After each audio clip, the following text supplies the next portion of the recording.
सत्संगत जी, प्यार से कहना धन निरंकार जी, saying say with love धन निरंकार जी। आज एलए में ये सत्संग रूप और यहाँ पिछले कुछ घंटों से जो भी वचन सुनने को मिले, वो वचनों का आधार ये परमात्मा, ये निराकार, जो भी नाम से चाहे बुलाएं, एक ये सत्य जो हमेशा से रहा है और अभी भी है, आगे भी रहेगा। तो कैसे ये जीवन में हमें इस परमात्मा के दर्शन करने का युगों युगों से संतों ने एक मार्ग दिखाया है, एक सत्य की पहचान करवाई है, और कैसे ये भी कहा है कि भक्तिमय जीवन जिया जा सकता है और ये जीने का समय ये ही जीवन है। तो कैसे इस परमात्मा से मन हर समय के लिए जुड़ जाता है जब पहले इसके दर्शन होते हैं, फिर इसके दर्शन के बाद इसके प्यार में मन हर समय लगता है और वहीं से ये भक्ति शुरू होती है। तो भक्ति है क्या? क्या ये सिर्फ किसी तरह उदास मन से इसलिए करनी है क्योंकि इस परमात्मा के बिना गुजारा नहीं, या इसको एक दिल से प्यार रख के दिल में इस परमात्मा से सिर्फ प्यार करते चले जाना है क्योंकि इस परमात्मा के बिना जीवन जीवन नहीं है। एक हमारी पहचान भी इस परमात्मा से ही है। Self realisation through God realisation की जो बात होती है, ये रियल आइडेंटिटी की बात है। Because the body that we have is going to go one day, and what will be is the eternal Atma. तो वो आत्मा का रूप इस परमात्मा में, if we see all the holy scriptures, they talk about the cycle of births and rebirths, but at the same time they talk about salvation.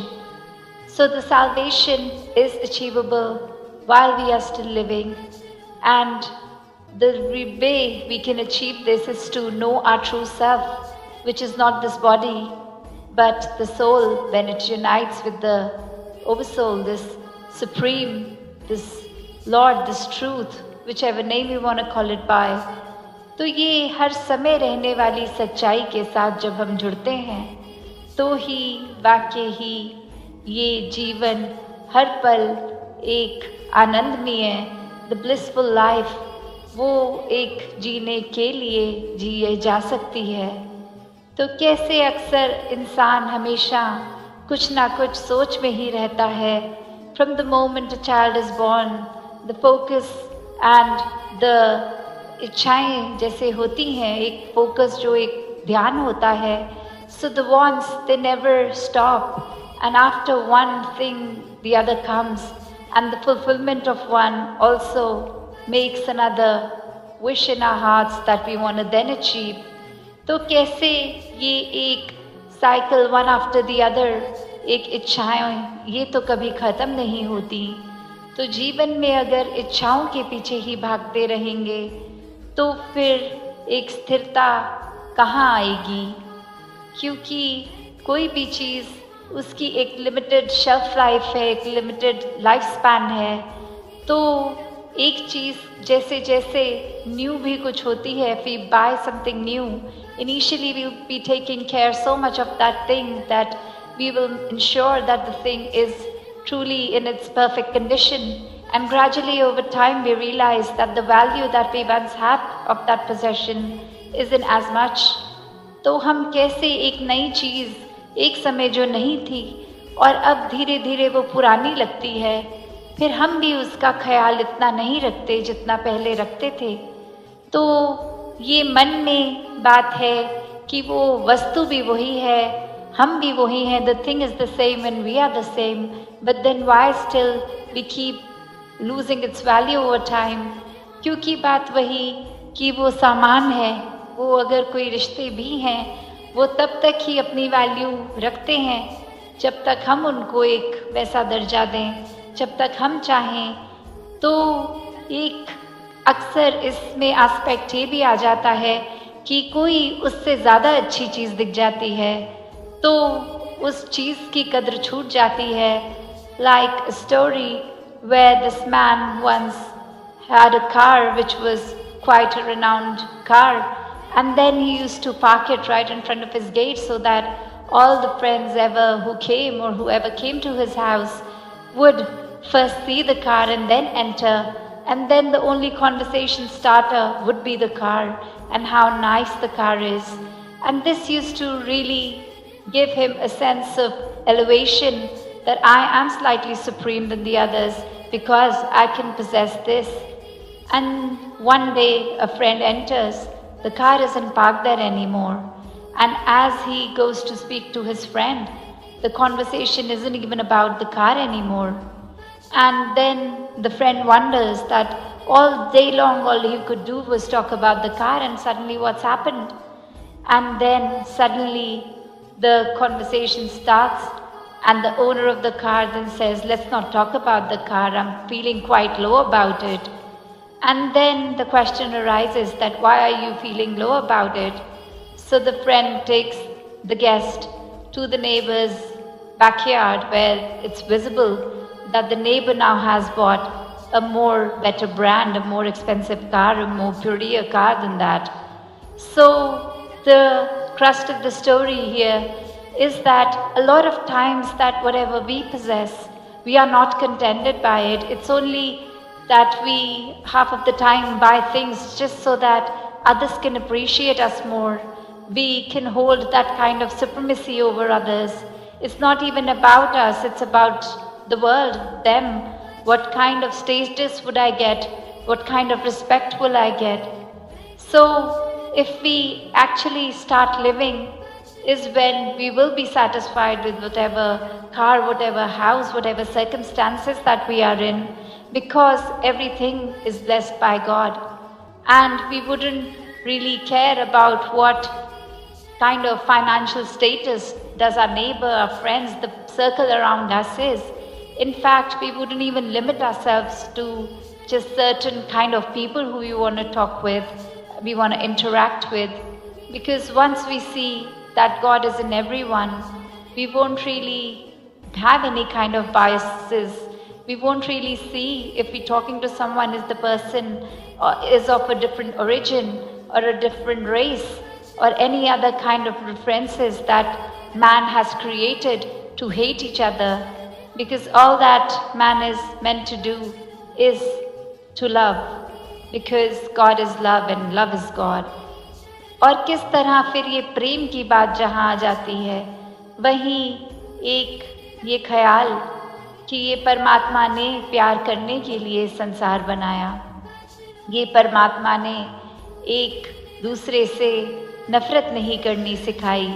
इंसानों ने तो कारण बना लिए हैं नफरत करने के, पर ये परमात्मा तो खुद ही प्यार है और प्यार ही देने का संदेश हमें एक मिलता है महापुरुषों से. तो कैसे अपने जीवन को सुंदर बनाया जा सकता है ये प्यार को अपनाकर. तो इस जीवन में एक ये नज़रिए की बात यहाँ आ जाती है. जैसे कहा भी है, जैसी दृष्टि वैसी सृष्टि, हम जैसा जिसको देखेंगे वैसा ही वो नज़र आएगा. तो कैसे it's all about the perspective. The way we want to see another being is our own mentality, our own thought process. The other person might or might not be. It's because of our own perception that we see somebody the way we see them. तो कैसे ये सृष्टि, अपने नज़रिए, ये अपने दिल के, ये अंदर के जो भाव हैं, ये वही है. क्योंकि जिस तरह जो देखेंगे, जैसे a lot of times in psychology when we talk about that if a blindfolded person is put, multiple blindfolded people are put in front of an elephant. So a person who touches the legs might say, I'm feeling a pillar. The person who might be touching the trunk might say it's a rope, or a tail might be a rope, a trunk might be any other thing. And depending on that, whichever part of the elephant a blindfolded person is feeling, will perceive it to be something else altogether. But as soon as the blindfolds come off, they see that, oh, we were actually touching an elephant. But it's only our limited vision, our limited thoughts, our limited perception that we see something for not what it is, but what we feel that it is. So how can we see the world in totality? How can we be serving selflessly the entire humanity, which is of a lot of people having different kind of backgrounds in the thought process? How can we still be loving everyone without even knowing, because most of the world is stranger to us? How can we still truly love them without even meeting them? It's only when we love the Creator can we love the creation. And then we realize that love was always there, is always. It's about our hearts that हमारा दिल ही इतना विशाल नहीं बन पाता कि हम दूसरों की एक कमियों को टॉलरेट ही नहीं कर पाते। वो टॉलरेंस की बात, वो एक्सेप्टेंस की बात कि प्यार तो है पर सबको एक्सेप्ट करने का एक बेसिक माध्यम ही प्यार है। फिर एक अपने आप बात टॉलरेंस की भी नहीं रहेगी, एक सहन करने की बात किसी के अलग नज़रिए को नहीं, ये बात एक खुद ब खुद आ जाएगी। It just comes so naturally. If you love somebody, you are able to accept that person regardless of their flaws. And then once this acceptance comes, there is no point of then even arises that there will be tolerance, that we have to tolerate this person. No, now we love everyone, so there's no even the question of tolerance, because love then sees no boundaries. तो कैसे अपने जीवन में ये tolerance लानी है? ये tolerance खुद ब खुद आएगी जितना ज़्यादा इस परमात्मा के विशाल इस रूप से जुड़ेंगे, इस निराकार से जुड़ेंगे। तो ऐसे ही इस निराकार से जितना जुड़ेंगे, मन भी उतना साफ होता जाएगा, इतना विशाल हो जाएगा कि फिर एक पूरी कायनात इस मन में पूजनीय दिखेगी। फिर हर एक में ये परमात्मा दिखेगा। We'll be able to see God in every being. Every particle of this universe is only God. तो कैसे फिर हमारे नज़रिए से भी और वो मन में बात उस तरह एक फैक्ट की तरह ही छप जाएगी कि हर तरफ परमात्मा है, हर एक में परमात्मा है। फिर जो फोकस होगा वो रिश्ते बिगाड़ने में नहीं, रिश्ते सुधारने में होगा। किसी के साथ अगर कोई रिश्ता बिगड़ भी गया, चाहे हम अपने घर में, फैमिली में, हाउस होल्ड के एनवायरनमेंट में भी देखते हैं, तो कैसे एक कुछ ही घर के सदस्य चाहे हैं पर वो सदस्य आपस में एक दूसरे से बात नहीं करना चाहते। एक डिफरेंस है उनके मनों में, क्योंकि कोई ना कोई बात से, और कैसे फिर वो परिवार ही बिखर जाता है। तो जब ये बात समझ आ जाती है कि हम घर के जितने भी मेंबर्स हैं, हम अगर मन में प्यार और सत्कार एक दूसरे का रखेंगे तो दूसरे की बात भी मान लेंगे, और वो प्यार ही है जो हमारी बात दूसरा मान लेगा। फिर एक ये फोर्सफुली कुछ कराने की डोमिनेशन से बात नहीं है, ये तो प्यार का ही काम है। रिश्ते अक्सर अगर गलत फहमियों से बिगड़ते हैं तो प्यार से सुलझ जाते हैं। तो ऐसा ही प्यार हर एक ने करना है, सिर्फ उनके साथ नहीं जो अपने घर के सदस्य हैं, मित्र हैं, पर पूरे संसार से कि जितनी भी एक किसी की अलग मेंटालिटी चाहे है, हमें अपने मन से हर एक के लिए सिर्फ शुद्ध और अच्छे भाव ही रखने हैं। सभी में परमात्मा है। किसी की कमी दिखती भी है अगर, तो वही बात that when we see somebody who we think has a flaw, and what do we end up doing? We talk about that person to another person, whereas all that we should have done is talk to that person about the issue, not backbite about that person to another. तो कैसे एक चीज़ सुधारने का भी माध्यम एक दूसरे से दिल का रास्ता है, ना कि औरों को कुछ कह के औरों के दिल में भी उस इंसान के लिए जहर डालना। तो हर एक के लिए यही एक अरदास इस निराकार, इस परमात्मा से कि ये जो सारी रूहें हैं, ये जो सोल्स हैं हर एक में, ये एक अपने असली रूप को पहचान लें कि ये शरीर से बढ़कर है आइडेंटिटी, ये शरीर तो कुछ समय तक का ही रहेगा। तो जो असली पहचान है उसको देख लें, उसको समझ लें और वो एक मन में फिर जीवन भर के लिए रहे। और वही भक्ति है हर समय की, क्योंकि भक्ति के लिए कोई अलग से समय निर्धारित फिर नहीं करना पड़ेगा। The practical spirituality that we talk about is not that spirituality is only limited to few hours, few moments, few minutes in a day, but practical spirituality is living every moment as we are in devotion towards God. Then it doesn't matter if we are just confined to our house doing our duties, be it our workplace, be it us being students and going to school. Wherever we are, we only then have that essence of God within us, and then whatever we do becomes devotion, because whatever we feel is God within us, around us. So I wouldn't be taking much of your time anymore because the time's already up. And आगे के अपने मन के भाव जैसे दासी आगे और भी टूर्स पे है, तो आप सबके कोई ना कोई अक्सर एक स्टेशन से दूसरे महापुरुष पहुंच भी जाते हैं।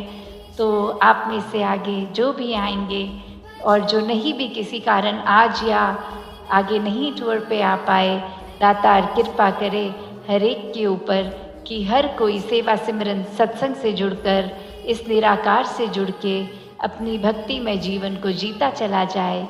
सात संगत जी, धन निरंकार जी। सात संगत जी प्यार से कहना, धन निरंकार जी। आशा करता हूँ सात संगत जी निरंकार प्रभु कृपा से आप सभी अच्छे हो गए, स्वस्थ हो गए।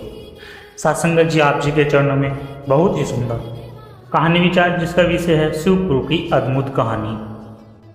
तो आइए सात संगत जी जानते हैं। सात संगत जी उत्तर प्रदेश के एक छोटे से गांव शिवपुर में रहने वाली सुमित्रा देवी की पहचान एक नेक दिल परिश्रमी और श्रद्धालु महिला के रूप में थी। उम्र उसकी लगभग 55 वर्ष की थी। चेहरे पर झुर्रियां लेकिन आंखों में ऐसा विश्वास जैसे कोई भक्त निरंकार के दरबार में बैठा हो। सत्संग जी पति रामेश्वर जी की मृत्यु को 8 साल हो चुके थे। 3 बेटों की मां सुमित्रा ने अपने जीवन को सेवा, संगत और सच्चाई में बांध रखा था। वह अक्सर कहती थी कि हम तो निमित्त है, जो हो रहा है प्रभु की रजा में हो रहा।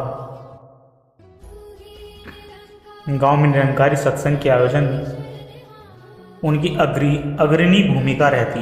वह चुपचाप लंगर रोटी बेलती, पानी पिलाती, सफाई करती, नाम तक किसी को ना बताती। एक दिन उसके सबसे छोटे बेटे राजेश की शहर में दुर्घटना में मौत हो गई। सत्संग जी खबर जब आई पूरा गांव स्तब्ध रह गया। गांव की औरतें दौड़ पड़ी, सुमित्रा को संभालने लगी। हे भगवान, एक औरत पहले पति को खो दे, फिर जवान बेटे को लेती। सुमित्रा का चेहरा विचलित नहीं था। वह केवल शांत स्वर में बोली, जो हुआ वह मेरी इच्छा नहीं थी, लेकिन प्रभु की रजा थी। उसकी मर्जी का आगे क्या अधिकार। लोगों को यकीन नहीं हो रहा था कि एक माँ जिसने अपने बेटे को खोया वो रो क्यों न रही है। कुछ दिन बाद सत्संग में सुमित्रा जी आई। मंच पर उन्होंने बोलने के लिए आमंत्रित किया गया।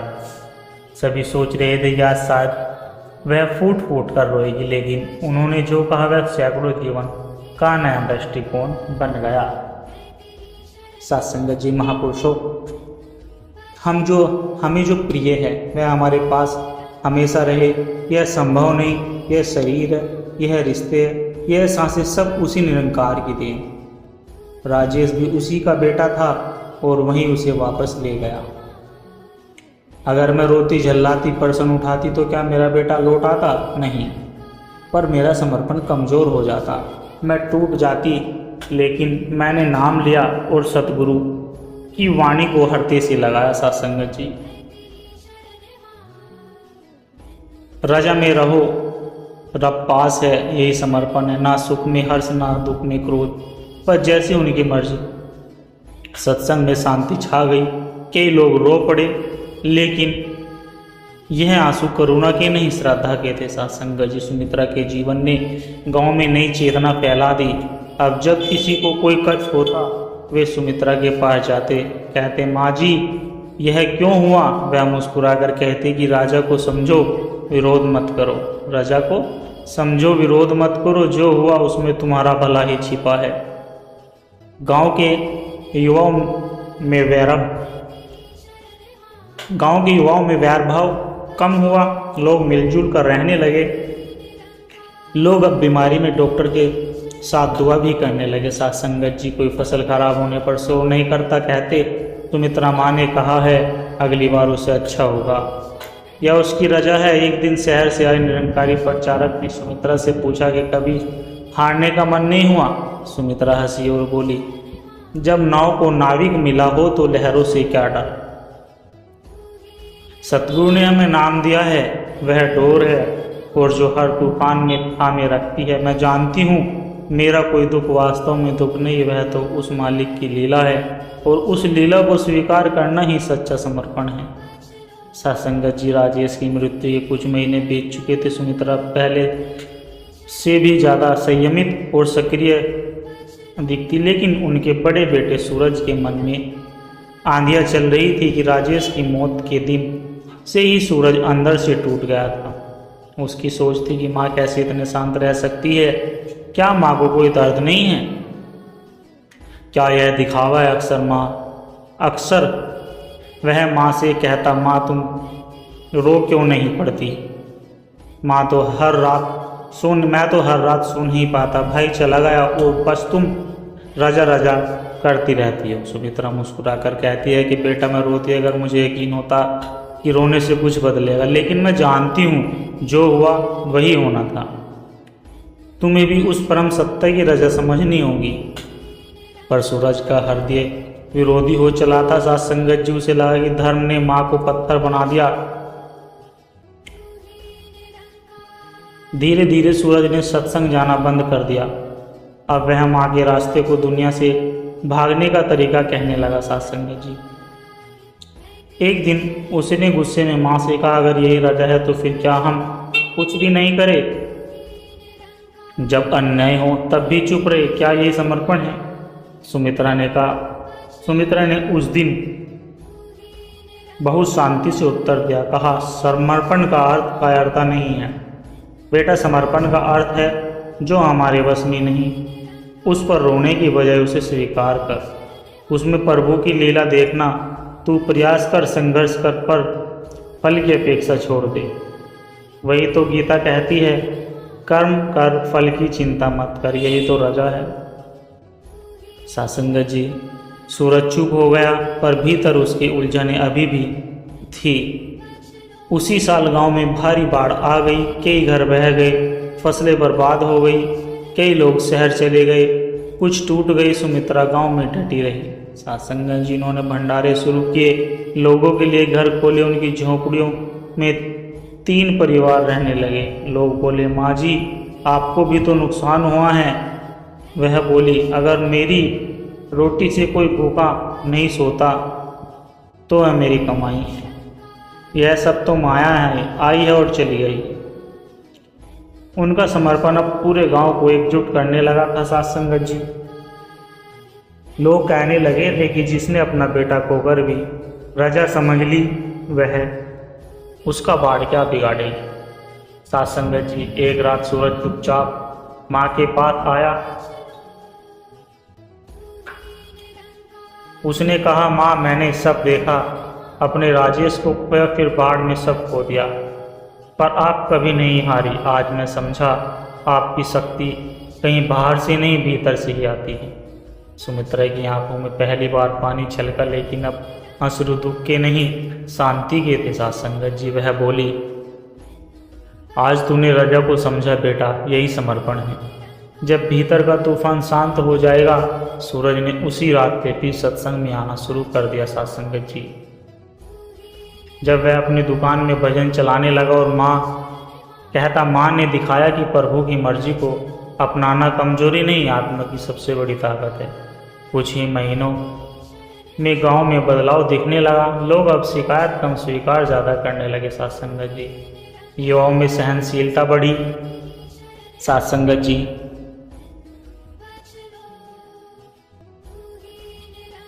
सत्संग में भीड़ बढ़ने लगी।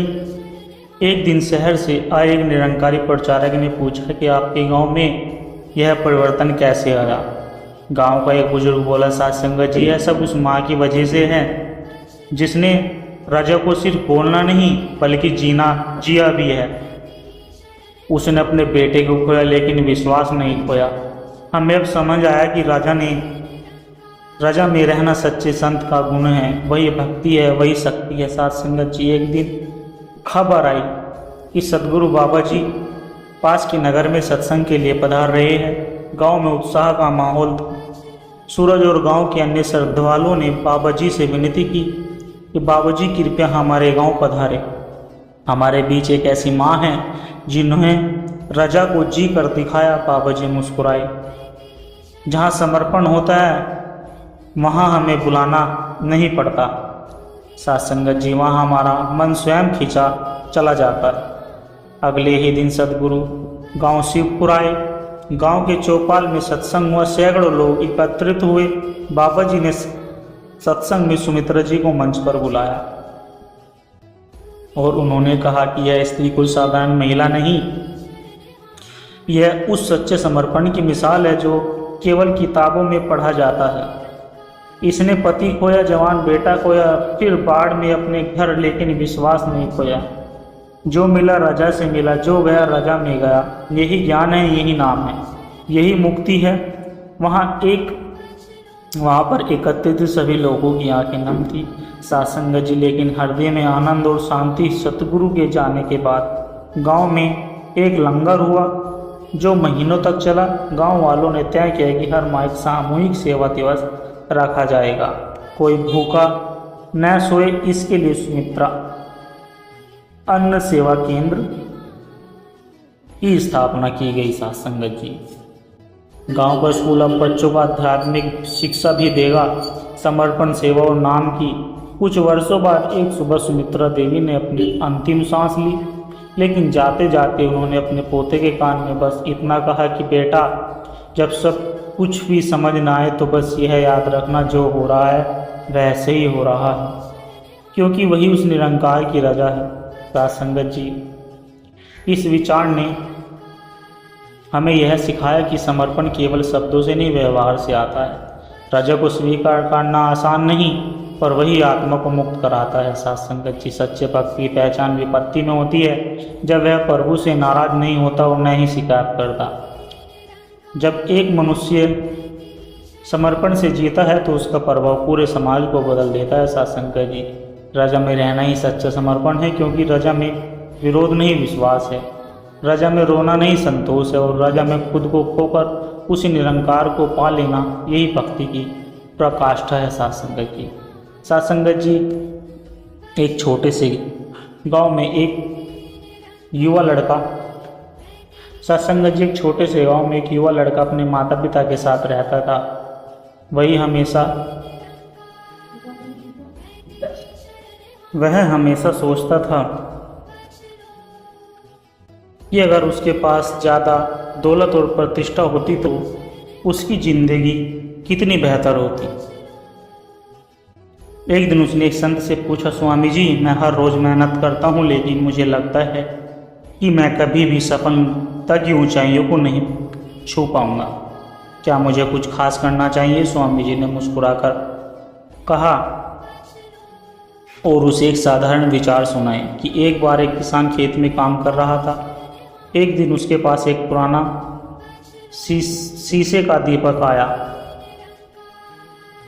उसने उसे जलाया और देखा कि उसकी लौ इतनी तेज थी कि वह पूरा आंगन रोशनी कर रहा था। कुछ दिनों बाद किसान ने उस दीपक को फेंक दिया, क्योंकि उसे लगा कि यह अब कोई काम का नहीं। दीपक से कोई उम्मीद नहीं थी साथ संगत जी, लेकिन उसी जगह जब उसने दीपक को फिर उठाया तो उसने पाया कि यह रोशनी अभी भी अंदर मौजूद है। स्वामी जी ने युवक से कहा कि तुम भी वैसे ही हो, तुम्हारे पास वह सब कुछ है जो तुम्हें सफलता दिला सकता है, बस तुम्हें खुद को पहचानने की ज़रूरत है। तुम्हारा असली बल तुम्हारी मेहनत, ईमानदारी और विश्वास में है, न कि बाहरी दिखावे में। सत्संगत जी, जैसे उस दीपक की लो हमेशा अंदर थी, वैसे ही तुम्हारी ताकत भी वह तुम्हारे भीतर है। एक गांव में एक साधु बाबा रहते थे। सत्संगत जी, पास बहुत सारे लोग आते थे, लेकिन एक दिन एक युवक ने उनके पास आकर बोला, बाबा मुझे बहुत दर्द हो रहा है, जीवन के हर संघर्ष और रोशनी, जीवन में हर वक्त संघर्ष और रोष परेशानी है, मैं क्या करूं? साधु बाबा मुस्कुराए और उनके पास अपने पास बिठाकर एक कहानी सुनाने लगी कि एक बार एक शिकारी जंगल में शिकार के लिए गया। रास्ते में उसे एक घायल पक्षी मिला। वह पक्षी उसकी तरफ बढ़ते हुए बोला, तुम मुझे अपने जाल में फंसाना चाहते हो, लेकिन मैं जानता हूँ कि तुम मुझे मारोगे। फिर भी मेरे पास एक अनुरोध है, क्या तुम मेरे मौत से पहले एक बार मेरी ज़िंदगी को देख सकते हो? सत्संगत जी, शिकारी ने पक्षी को देखा और उसकी आंखों में गहरी शांति देखी। शिकारी ने सोचा, यह पक्षी तो मरने से पहले ही शांत है, मैं क्यों न उसकी तरह शांत रहूं। उसने पक्षी को ना ही मारा और वापस जंगल में चला गया। सत्संगत जी, साधु बाबा ने युग से कहा, देखो जीवन भी उसी शिकारी की तरह है। हम सब अपने रास्ते में आने वाली परेशानियों को शिकार की तरह देखते हैं, लेकिन क्या तुमने कभी सोचा है कि जैसे उस पक्षी ने अपनी मौत को स्वीकार कर शांति पाई, वैसे ही हम भी अपनी कठिनाइयों को स्वीकार कर शांति पा सकते हैं। वह कुछ पल के लिए चुप रहा, फिर उसने सिर झुका लिया।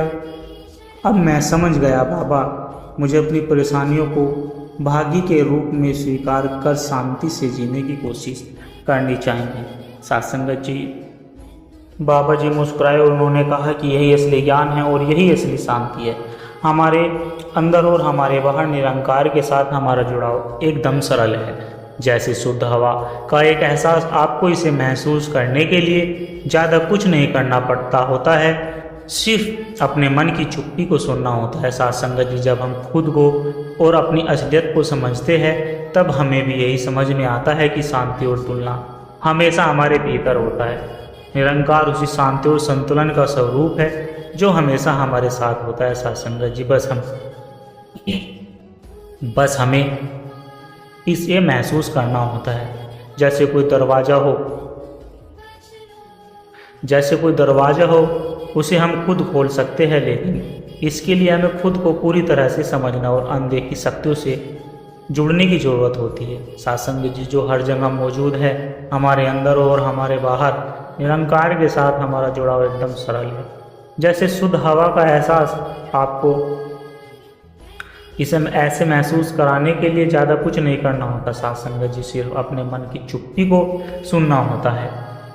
हमारी ज़िंदगी में बहुत बार ऐसा होता है कि हम अपने भीतर खो जाते हैं। सत्संगत, जैसे एक नदी जिसे अपनी राह खोजने में कठिनाई होती है, लेकिन जब हमें एहसास होता है कि हमारी राह भीतर से ही शुरू होती है, तो सारी उलझनें खुद ब खुद सुलझने लगती है। सत्संगत जी, निरंकार वह अदृश्य शक्ति है जो हमारे अस्तित्व के हर पहलू में समाई हुई है। जब हम सोचते हैं कि हमें बाहर से कोई शक्ति चाहिए, तो हम असल में अपनी असली ताकत को नज़रअंदाज कर रहे होते हैं। सत्संगत जी, एक दिन एक व्यक्ति गुरु के पास आया और बोला, गुरुदेव मुझे शांति चाहिए, लेकिन मैं समझ नहीं पा रहा हूँ कि कहाँ से शुरू करूँ। गुरु मुस्कुराए और बोले, क्या तुम मुझे एक दिन के लिए अपनी आंखें बंद करके चलने की आज्ञा दोगे? युवक हैरान होकर बोला, कैसे चल सकता हूँ बिना देखे? गुरुदेव ने कहा, तुम अपनी आंखें बंद कर लो और मैं तुम्हें रास्ता दिखाऊंगा। युवक ने अपनी आंखें बंद की और गुरु के पीछे पीछे चलने लगा। सत्संगत जी, कुछ समय बाद उसने सुना, रुक जाओ। उसने आंखें खोली तो पाया कि वह वही जगह थी जहाँ से उसने शुरू किया था। गुरु मुस्कुराकर बोले, तुमने आंखें बंद करके क्या पाया? युवक बोला, कुछ नहीं गुरुदेव, केवल डर और असमंजस का महसूस हुआ। गुरु ने कहा, तुम समझे नहीं, जो तुम बाहर देख रहे हो वही तुम्हारे भीतर है। सत्संगत जी, निरंकार को ढूंढने की कोशिश करने के बजाय तुम उसे महसूस करो, वो तुम्हारे भीतर से हमेशा था। जैसे तुम बिना देखे नहीं चल सकते, वैसे ही तुम्हारी शांति भीतर है सत्संगत जी, बस उसे महसूस करना है। एक बार एक साधक अपने गुरु से बोला, सत्संगत जी गुरुदेव मैं दिन रात ध्यान करता हूँ पर फिर भी मुझे शांति नहीं मिलती, मुझे लगता है कि भगवान मुझे छोड़ चुके हैं। गुरु मुस्कुराए और उसे एक खाली घड़ा दिखाया। यह घड़ा तुम देख रहे हो, इसमें पानी भरा हुआ नहीं है, तो क्या यह घड़ा कभी भी पानी नहीं रख सकता? साधक ने कहा, नहीं गुरुदेव, अगर इसमें पानी डाला जाए तो यह भर सकता है। गुरुदेव ने कहा, बिल्कुल, जैसे इस घड़े में पानी भरने के लिए इसे पहले खाली करना जरूरी है, वैसे ही तुम्हारे मन को भी शांति और प्रेम से भरने के लिए पहले तुम्हें अपने विचारों और इच्छाओं से खाली करना होगा। साधक को समझ में आया, जैसे बिना पानी रुकावट के घड़े में समाता है, वैसे ही निरंकार भी मेरे दिल में समा जाएगा। सत्संगत जी, जब मैं खुद को माफ़ करूँगा, गुरु ने शांत स्वर में कहा, यही है असली ध्यान, यही है असली ध्यान और यही है असली साधना। सत्संगत जी, निरंकार से जुड़ने के लिए तुम्हें पहले खुद से जुड़ना होगा। जो कुछ भी आप दुनिया में देखना चाहते हुए पहले अपने भीतर महसूस करें। जो कभी न मिले वही पास होता है, निरंकार तो वही है जो हमारे पास होता है। सत्संगत जी, दूरियां सब खत्म हो जाती है जब हमें एहसास होता है। सत्संगत जी, कि वह हमारे साथ होता है, नज़रें ढूंढते उसे दिल चाहता है उसको, वह कभी बाहर नहीं अंदर ही बसा होता है। निरंकार की तलाश में हम बिखर जाते हैं सत्संगत जी, जबकि वह हर कदम हमारे साथ होता है। हर आंसू में, हर मुस्कान में वह बसा था, सदा सबके लिए छुपा था, हमें कभी नहीं लगता, फिर भी हर कदम पर निरंकार हमारे साथ। हमें बस उसे महसूस करना है, सूरत में नहीं मगर एक छाँव सा है, हर पल में बसा वो खुशबू सा है, हमें समझे नहीं वो दूर नहीं, वो दिल की गहराइयों में छिपा है। सत्संगत जी, सूरत में नहीं मगर एक छाँव सा है, हर पल में बसा वो खुशबू सा है, हम समझे नहीं वो कोई दूर नहीं, वो दिल की गहराइयों में छिपा सा है। न जाने कितनी बार उसे ढूंढा मैंने, हर चेहरे पर, हर रास्ते में खोजा मैंने, मगर जब दिल ने सुकून पाया तब समझा निरंकार मेरे अंदर था, मैंने ही ना पहचाना। नज़रें ढूंढती है उसे, दिल चाहता है उसको, वो कहीं बाहर नहीं अंदर ही बसा होता है। निरंकार की तलाश में हम बिखर जाते हैं, जबकि वह हर कदम हमारे साथ होता है। हर एक दिन एक नया मौका है खुद को और दुनिया को बेहतर बनाने का।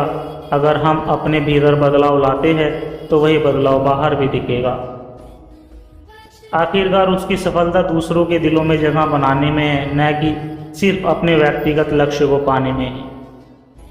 दिल से दिल मिलते हैं और यही वह कड़ी है जो हमें जोड़ती है, सिर्फ सुनने के लिए नहीं बल्कि जीने के लिए हम इसे महसूस करें। सत्संगत जी, क्योंकि जब तक आप खुद को प्यार नहीं करते तब तक आप दूसरों से सच्चा प्रेम नहीं कर सकते। हम उसे खोजते हैं आकाश में, जबकि वह तो हमारे दिल के पास है। बिना शब्दों के वह हमें समझता है, वही कभी नज़र नहीं आता।